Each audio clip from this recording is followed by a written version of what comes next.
Hello, dear ladies and gentlemen. I'm Brianna Lee from Peiston Preparatory School. My Korean name is Dagyeom, and I'm here to introduce our rights, safety, and privacy. Surveillance. How would you define this word?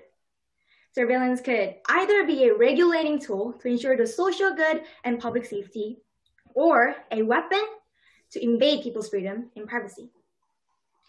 Sustainable Development Goal SDG 16 emphasizes the need of the protection of human rights, safe governance, and democracy within societies. In today's COVID-19 pandemic, the surveillance of government has become more powerful to control the epidemic outbreak. However, here's the question. Is it legitimate for the government to control people's freedom and privacy for public safety?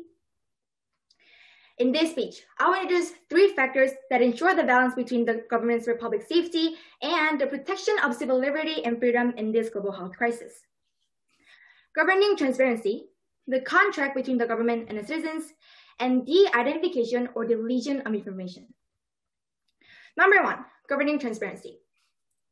To grant trust from citizens and encourage them to follow the government's guidelines, transparently opening the process of collecting and using personal information to people is essential.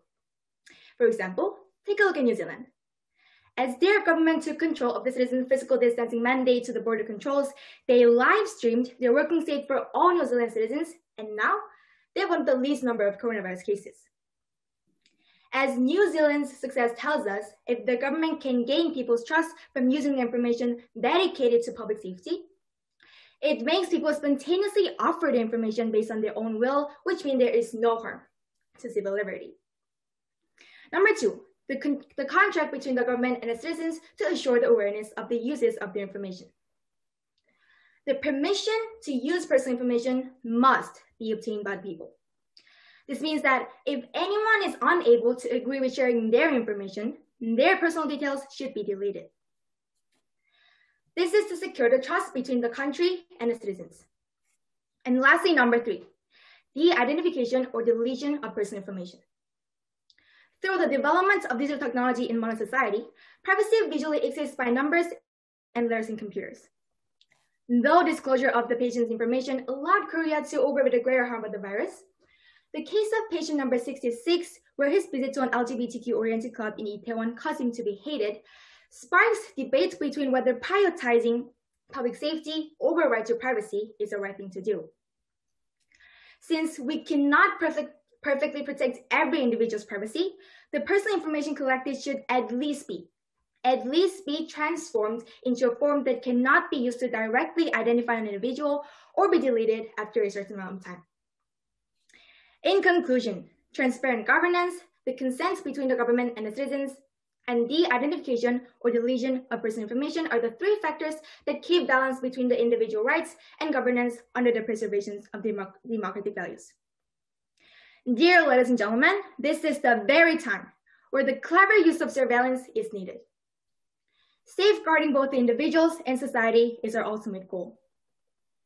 Under democracy, we are the ones who let the government use the tool surveillance to secure our safety.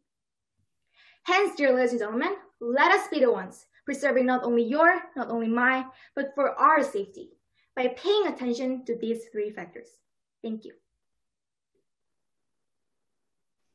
Okay, well done, Dagyeom.